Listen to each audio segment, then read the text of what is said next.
Hello guys, কেমন আছো সবাই? তো বাবা বাজার থেকে নিয়ে এসেছে লতি। দেখো মা লতি কাটতে বসবে, তোমাদেরকে লতি কাটা দেখাই কীভাবে কাটতে হয়। লতি মানে তোমরা কেউ হয়তো জানো, কেউ হয়তো জানো না বলেই ভাবলাম। লতি মানে কচু গাছের যে শেকড় থাকে, সেই শেকড়গুলোকে লতি বলে বলা হয়। মানে সব গাছে থেকে এরকম হয় না, মানে কিছু কিছু গাছের হয়। তো জল থাকা জায়গাগুলিতে আমার মনে হয় বিশেষ করে হয়, মানে লতি থাকার কচু গাছই আমি মার মুখে শুনেছি আলাদা বলে, কিন্তু আমি জানি না, আমি দেখিনি কোনো দিনও। তো লতিগুলোকে প্রথমে ছোটো ছোটো টুকরো করে কেটে খোসা ছাড়িয়ে নিতে হবে। একদম পাতলা রঙের খোসা থেকে ব্রাউন কালারের, হালকা লাইট ব্রাউন কালারের। দেখতেই পাচ্ছ মা কীভাবে খোসা ছাড়িয়ে নিচ্ছে। এভাবে করে মা আর আমি দুজনে মিলে বসে খোসা ছাড়িয়ে নিচ্ছে, যেহেতু অনেকগুলোই লতি ছিল। আর লতিগুলো কমে, মানে রান্নার পর কমে যায়, খেতে কিন্তু অনেকটা স্বাদ লাগে। লতিগুলোকে মা বানাবে। একদম আঁশগুলো ছাড়িয়ে নিতে হবে। আঁশগুলো যদি না ছাড়ানো হয় ভালো করে, খেতে কিন্তু ভালো লাগবে না, একটা শক্ত শক্ত কেমন করবে। দেখো আঁশগুলোকে মা বের করে নিচ্ছে। তো চলো পরিষ্কার করে নিয়ে ভালো করে দুজনে মিলে আমরা পরিষ্কার করে নিচ্ছি। আর এই দেখো লতিগুলোকে সব পরিষ্কার করে কেটে নিয়ে ধুয়ে তারপর সেদ্ধ বসিয়ে দিয়েছি গরম জলের মধ্যে। একটু মিডিয়াম সেদ্ধ হতেই নামিয়ে নিতে হবে। লতিগুলো এখানে বেশি সেদ্ধ হয়ে গেছিলো, যেহেতু মা মানে চিংড়ি শুটকি দিয়ে বানাবে এই লতিগুলোকে, তো মা শুটকি পাচ্ছিলো। আর আমি জানি না ঠিক আছে অ্যাকচুয়ালি যে কতটুকু সেদ্ধ করতে হয়, তো বেশি সেদ্ধ হয়ে গেছে। তারপর আমি মাকে দেখাচ্ছিলাম যে দেখো সেদ্ধ হয়ে গেছে বলে, তো মা বলছে বেশি সেদ্ধ হয়ে গেছে। তারপর বকা খেলাম আমি একটু।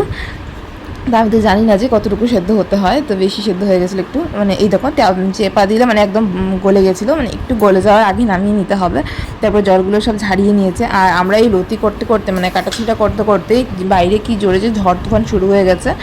আর এখানে মশলার মধ্যে মা নিয়ে নিয়েছে পেঁয়াজ, আর একটা পেঁয়াজ দিয়েছে, 4-5 কোয়া তোমার রসুন দিয়েছে, আর স্বাদ মতো বাড়ির অন্যান্য মশলা যেমন হলুদ, নুন আর মরিচ। এখানে হয়তো জিরে ধনে মাছ দেবে না,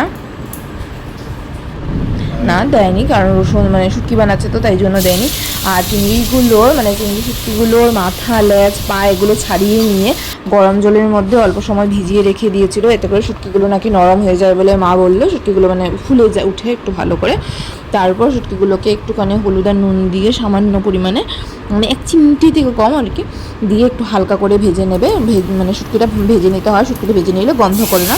তারপর দেখো শুটকি ভাজার উপর তেল রয়ে গেছে, ওই তেলের মধ্যেই ওই মশলাগুলো যেগুলো তোমাদেরকে দেখেছিলাম একটুখানি জল দিয়ে গুলে নিয়ে মশলাগুলোকে দিয়ে দিল। মশলাটাকে ভালো করে কষিয়ে নেবে এবার।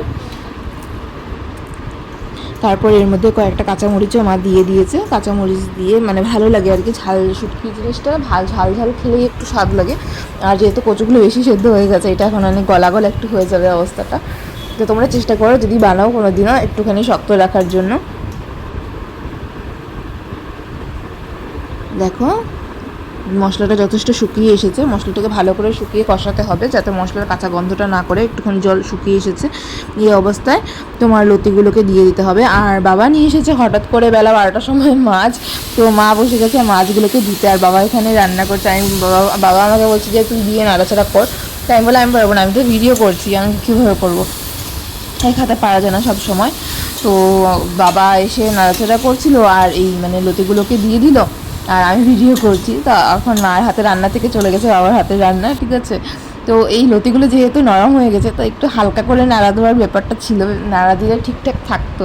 আর যেহেতু বাবা জানে না, বাবা একদম জোরে জোরে নাড়া দিয়ে এই লতিগুলোকে পুরো একদম ভরতে দিয়েছে।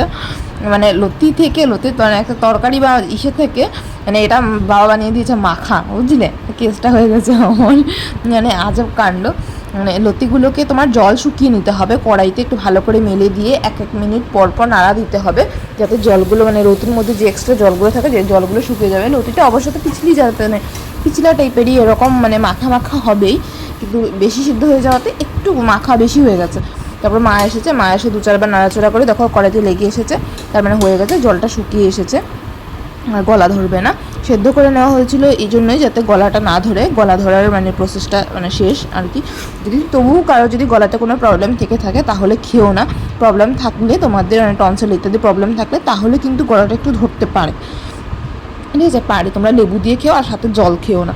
তো সব কিছু আমি বলে দিলাম কীভাবে খাবে কীভাবে না খাবে। একদম রান্নাটা ডান হয়ে গেছে। তোমাদের কেমন লেগেছে জানিও, ভালো লাগলে সাবস্ক্রাইব করে দিয়ে পাশে থেকো। জানি এখানে অনেকেই নেগেটিভ কমেন্ট করবে, কারণ এই লতিও অনেকেরই পছন্দ না, আর শুটকিও পছন্দ না, তবু